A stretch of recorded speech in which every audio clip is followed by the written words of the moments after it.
रोशनी अमित के सामने मुंह फुला फुला कर आगे चलने लगी थी। अमित उसके पीछे पीछे था और प्रीतम, गर्वित और लक्की उन दोनों के पीछे थे। हॉस्टल के दरवाजे के बाहर निकलने के कुछ देर बाद ही वो लोग काका का ढाबा के लिए निकल चुकी थी। इधर कोयल की सहेलियां उसका घाव देखकर उससे बातें करने लगी थीं। अच्छा कोयल, तो उसने तुमसे माफी मांगी? उसके बगल में बैठी लड़की ने पूछा। हाँ, लेकिन पता नहीं आजकल न्यू सिटी बैंक के कस्टमर्स की क्वालिटी को क्या हो गया है। उनका स्टैंडर्ड न दिन ब दिन गिरता ही जा रहा है। कोयल ने गुस्से से कहा। कैसे? दूसरी लड़की ने पूछा। अरे तुम अब जानती हो ना कि न्यू सिटी बैंक के अंदर आने वाले कस्टमर्स कैसे होते हैं। लेकिन जब मैंने उस लड़के को देखा ना, तो ऊंची कोयल ने मुंह बनाते हुए कहा। मतलब तुम कहना क्या चाह रही हो? वो क्या कुछ ऐसा वैसा था? मतलब थोड़ा फटीचर टाइप का? दूसरी लड़की ने पूछा। हाँ, मुझे तो लगता है कि वो कोई पागल था जिससे ठीक से दुनिया नहीं देखी थी। हो सकता है कि वो किसी पागल खाने से भाग कर आया था और सीधा सिटी बैंक में घुस गया था। पता नहीं बाद में उसके साथ क्या हुआ होगा। मैं तो उसी टाइम अपने पापा के साथ वहां से निकल गई थी, लेकिन अब अगर दोबारा कहीं मुझे मिला ना और उसने ऐसी कोई गलती करने की कोशिश की, तो मैं सच बता रही हूं, वो अपना चेहरा किसी को दिखाने के लायक नहीं रहेगा। कोयल ने अपनी मुट्ठियों को भींचते हुए कहा। एनीवेज यार, अब तुम लोग भी क्या उसका टॉपिक लेकर बैठ गए? वैसे भी अब हम कभी मिलने वाले नहीं हैं। अरे यार, ये रोशनी और इसका बॉयफ्रेंड कहाँ रह गया और कितनी देर इंतजार करना पड़ेगा? मुझे बहुत गर्मी लग रही है। कोयल ने कहा। वैसे मुझे तो रोशनी का बॉयफ्रेंड ना बहुत अच्छा लगा यार। वो स्मार्ट है, उसके पास हाइट है और वो पतला भी है। मुझे ऐसे लड़के ना न जाने क्यों बहुत अच्छे लगते हैं। अगर अमित के जैसा उसका कोई रूममेट निकला ना, तो मैं पहले ही बता दे रही हूं कि वो मेरा रहेगा, सिर्फ मेरा। मानसी ने हंसते हुए कहा। जब से उसने अमित को देखा था, तब से उससे रोशनी से जलन होने लगी थी। देखो तो दीदी को कैसी जीभ लपलपा रही है। मैंने सुना है अमित स्पोर्ट्स कोटे से है, इसलिए मुझे लगता है कि वो और उसके दोस्त भी एक जैसे होंगे। अब देखते हैं किसको कौन पसंद आता है, दिशा ने कहा और दरवाजे के बाहर देखने लगी। तब तक वो लोग अंदर नहीं पहुंचे थे। जब तक वो लोग अंदर आते, तब तक कोयल उन्हें अपने नए मोबाइल के फीचर्स दिखा रही थी।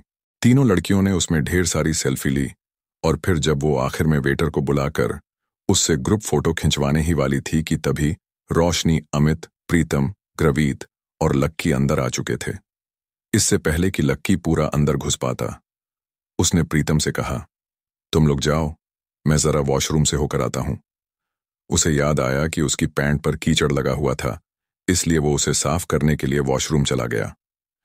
इधर प्रीतम, गर्वित ने जैसे ही कोयल, दिशा और मानसी को देखा, उन दोनों की आंखें फटी की फटी रह गईं। ग्रवीत की तो चाल ही धीमी हो गई थी और प्रीतम ने अपनी कांपती आंखों को छुपाने के लिए ऊपर चश्मा पहन लिया था। अरे कोयल, दिशा, मानसी, किस बारे में बात हो रही है भाई? पता है तुम्हारे हंसने की आवाजें बाहर तक आ रही हैं। इतना कितना जोर से खिलखिला रही थी कि पूरा ढाबा ही गूंज रहा था। रोशनी का मन उन तीनों को देखते ही मस्त हो गया था। रोशनी की बात सुनते ही उन तीनों ने रोशनी की तरफ देखा। उसके पीछे ही अमित खड़ा था और अमित के पीछे गर्वित और प्रीतम खड़े थे। जैसे ही उन लड़कियों की नजर गर्वित और प्रीतम पर पड़ी, उनकी जैसी तो बत्ती सी ही गिर गई। उनका चेहरा लटक गया था और वो तीनों ठगा सा महसूस करने लगी। उन्हें जैसी उम्मीद थी, वो दोनों लड़के दूर दूर तक उसके आसपास भी नहीं थे और इसी वजह से एक ही पल में निराशा ने उनके मन को घेर लिया था। उन दोनों को सिर्फ एक बार ही देखने के बाद उन तीनों ने ऐसी नजर फेरी थी कि दोबारा देखने की हिम्मत नहीं की। उनकी ऐसी शक्ल देखकर रोशनी का चेहरा बूझ गया था। वो समझ गई थी कि क्या माजरा था। उसे तो पहले ही पता था कि ये होने वाला था और इसके लिए अमित को उसने वार्निंग भी दी थी, लेकिन वो माना नहीं। अपनी सहेलियों की बुझी हुई शक्ल देखने के बाद रोशनी ने अमित को गुस्से से घूर कर देखा। अमित के पास सिवाय मुस्कुराने के और कोई चारा नहीं था, लेकिन आज पहली बार उसे भी अपने दोस्तों पर शर्म आ रही है। चलो चलो बैठते हैं। अमित ने सिचुएशन को थोड़ा सा नॉर्मल करने के लिए कहा और आगे बोला।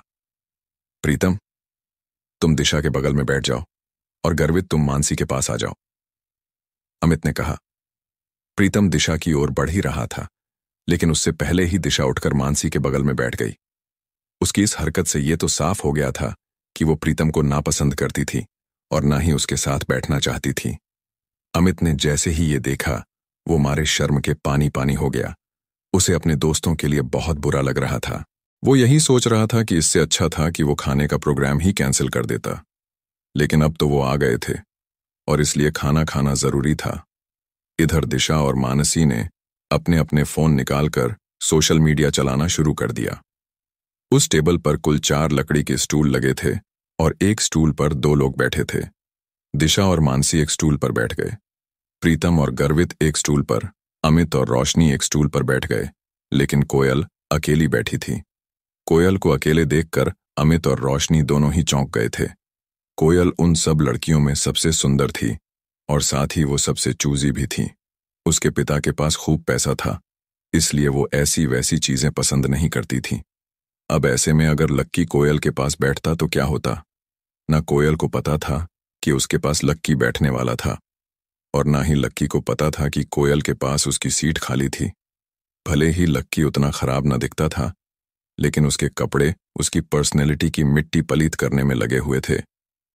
अरे अरे, जल्दी खाने को कुछ मंगवा यार, बहुत भूख लगी है, अमित ने उन सब के बीच पसरे सन्नाटे को चीरते हुए कहा। लेकिन रोशनी का गुस्सा अभी तक शांत नहीं हुआ था और उसने अमित को फिर से घुरकर देखा, लेकिन तब तक इधर दिशा और मानसी ने मेन्यू उठा लिया था और मोबाइल से अपनी नजर हटाकर मेन्यू में घुसा ली थी। इतने में कोयल ने अपने बालों को ठीक करते हुए अमित से पूछा, अमित, रोशनी तो बता रही थी कि तुम्हारे साथ 2 नहीं 3 लड़के आने वाले थे, तो फिर वो तीसरा लड़का कहाँ है? कोयल ने जिस तरह यह सवाल किया था, उसे सुनकर तो यही लग रहा था। प्रीतम और गर्वित को देख लेने के बाद भी उसे अभी थोड़ी सी उम्मीद तो बाकी थी, लेकिन उसे पता नहीं था कि वो तीसरा लड़का उसके लिए बम बनकर आने वाला था। वो तीसरा लड़का अभी वॉशरूम गया हुआ है, बस आता ही होगा वो, अमित ने तुरंत जवाब देते हुए कहा। जैसे ही उसने अपनी बात खत्म की थी, ठीक उतनी ही देर में लक्की वॉशरूम से निपटकर वहां आ गया था। अमित अपनी जगह से थोड़ा सा उठा और उसने लक्की की तरफ हाथ हिलाते हुए कहा, ओह लक्की, इधर देख भाई, इधर आ जा। जैसे ही कोयल, दिशा और मानसी ने अमित की आवाज सुनी, वो सभी लक्की की ओर देखने लगे, लेकिन दिशा और मानसी को एक बार फिर से निराशा हाथ लगी थी, इसलिए उसने देखते ही फिर से अपनी गर्दन नीचे कर ली और वो मेन्यू देखने लगी। लेकिन कोयल ने जैसे ही लक्की को देखा, उसकी आंखें फटी की फटी रह गईं। उसका मन कर रहा था कि वो टेबल पर अपना सिर दे मारे। इधर लक्की भी उसे देखते ही पहचान गया था और उसकी आंखों में देखते ही वो आगे बढ़ता जा रहा था। वो समझ गया था कि कोयल को उसे देखते ही उससे नफरत हो गई थी। जब लक्की को और कहीं बैठने की जगह नहीं मिली, तो वो आखिरकार कोयल के पास जाकर बैठ गया। कोयल ने जैसे ही उसे अपने पास बैठते हुए देखा, तो वो छोटे से स्टूल में भी उससे जितनी दूर हो सकती थी, उतनी दूर जाकर बैठ गई थी। उसे अंदर से तो लक्की से बहुत घिन आ रही थी। कोयल, क्या हुआ? कुछ प्रॉब्लम है क्या? रोशनी ने कोयल की शक्ल देखते हुए पूछा। वो उसके चेहरे के हाव भाव को देखकर समझ गई थी कि कोयल को कुछ तो हुआ था, जो वो अपने मन में छुपा रही थी। अब तुम लोग कहोगे यार कि मेरी जैसी लड़की की किस्मत ना इतनी खराब कैसे हो सकती है, लेकिन ये वही लड़का है जो मुझे आज न्यू सिटी बैंक में मिला था। अरे बाप रे, ये वही लड़का है? निशा ने पूछा। इसको देखकर तो ऐसा ही लग रहा है कि इसने वही कपड़े पहने हुए हैं जैसा तुमने इसे बैंक में पहने हुए देखा था, मानसी ने कहा, और दोनों ही लक्की को ऊपर से नीचे तक देखने लगे। अरे तुम लोग एक दूसरे के अंदर ऐसे घुस करके किस बारे में बात कर रहे हो भाई? रोशनी ने पूछा। उसे समझ नहीं आ रहा था कि अचानक ही लक्की के आने से ऐसा क्या हो गया था, जो उस टेबल पर बैठी बाकी की लड़कियां भी कुछ कुछ बातें करने लगी थीं। रोशनी को लगा कि कहीं ऐसा तो नहीं कि उन तीनों में से किसी एक को लक्की पसंद आ गया था, लेकिन दिशा ने कोयल और लक्की के बीच हुई उस टक्कर के बारे में रोशनी को बताया, तो उसकी आंखें खुल गईं। जब लक्की के बारे में ये सब बातें की जा रही थीं, तब सब लोग लक्की को घूर कर देख रहे थे। प्रीतम, अमित, ग्रवीत, रोशनी और कोयल, सभी की नजरें लक्की के ऊपर टिकी हुई थी। सबके मन में ढेर सारे सवाल थे। उन्हें ये लग रहा था कि आखिर लक्की को न्यू सिटी बैंक में जाने की जरूरत क्या थी, या जब वो गया तो उसे कितनी शर्मिंदगी का सामना करना पड़ा होगा। वहीं रोशनी के मन में ये चल रहा था कि लक्की के आने की वजह से कहीं कोयल उठकर ना चली जाए। वो जानती थी कि कोयल कितनी चूजी थी और इतना सा हो जाने के बाद वो लक्की के साथ एक स्टूल पर खाना तो नहीं खा सकती थी। इधर कोयल ने एक ठंडी सी मुस्कान के साथ रोशनी को देखा और बोली, रोशनी, तुम अपने बॉयफ्रेंड के साथ मजे करो, मुझे थोड़ा सा काम इसलिए मैं निकल रही हूं, जा रही हूं, कोयल ने कहा और बिना किसी की इजाजत का इंतजार किए वो वहां से उठ गई।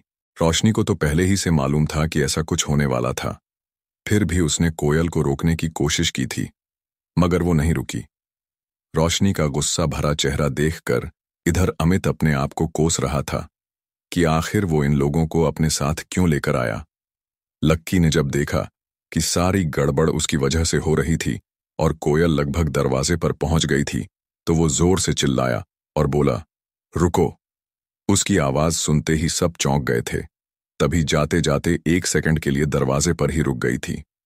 लक्की को अंदर ही अंदर बहुत बुरा लग रहा था।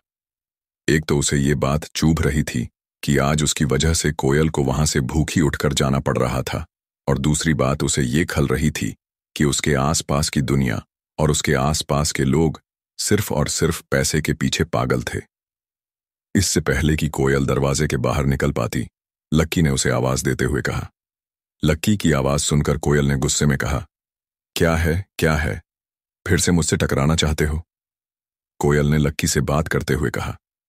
लक्की उसकी ओर देखकर मुस्कुराया और बोला, बैंक में जो कुछ हुआ उसके लिए मैं बैंक में ही माफी मांग चुका हूं। देखो, मुझे नहीं मालूम था कि तुम्हें मेरी गलती की वजह से ऐसी चोट आ जाएगी। I am really sorry. Koyal की नजर लक्की की ओर नहीं देख रही थी। भले ही लक्की की बात सुनकर वो थोड़ा सा पिघल जरूर गई थी, लेकिन अभी भी उसकी पूरी तरह से शांत नहीं हुई थी। कोयल ने कोई जवाब नहीं दिया और वहां से फिर से निकलने लगी। लक्की ने उसे फिर से रोका और कहा, अरे, तुम अपना ये पर्स वहां भूल गई थी। मैं तो बस यही देने आया था तुम्हें। इसमें तुम्हारा सिटी बैंक का वो सुप्रीम कार्ड होगा ना? लेकिन ये तिरछी नजरों से उसे देखते हुए कहा। कोयल मन ही मन सोच रही थी कि इस आदमी की न्यू सिटी बैंक का जब कोई कार्ड था ही नहीं, तो फिर इसे कैसे पता चला कि वहां कौन सा कार्ड चलता है। हो सकता है मैनेजर ने इसे भगाने से पहले समझा दिया होगा। कोयल ने अपने मन में सोचा और निकलने लगी। लक्की अभी भी उसी जगह पर खड़ा था। जैसे ही कोयल दरवाजे से बाहर होने वाली थी कि इतने में उधर से कोई रईस ज्यादा सामने आया और कोयल से जानबूझकर टकरा गया। इडियट देखकर नहीं चल सकते क्या? कोयल ने गुस्से में उस आदमी को देखते हुए कहा। उस आदमी ने काले रंग की टी शर्ट और हरे रंग की ट्राउजर पहनी हुई थी। उसकी हाथ में कोई बहुत महंगी सी घड़ी भी थी, और वो जिस तरह से कोयल को देख रहा था, उसकी शक्ल से साफ पता चल रहा था कि उसकी नीयत अच्छी नहीं थी। अरे बेबी, क्या हुआ? चोट लगी है, मलहम लगा दूं क्या? उस लड़के ने कोयल को छेड़ते हुए कहा। कोयल को उसकी इस बात पर बहुत गुस्सा आया।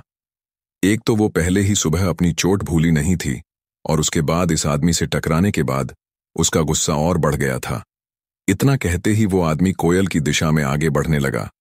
लक्की कोयल से थोड़ी ही दूरी पर खड़ा था। सभी लोग बस देखे जा रहे थे। अब आगे क्या होगा? क्या लक्की कोयल को बचाने के लिए बीच में आएगा, या उसे वो अपनी किस्मत के भरोसे छोड़ देगा?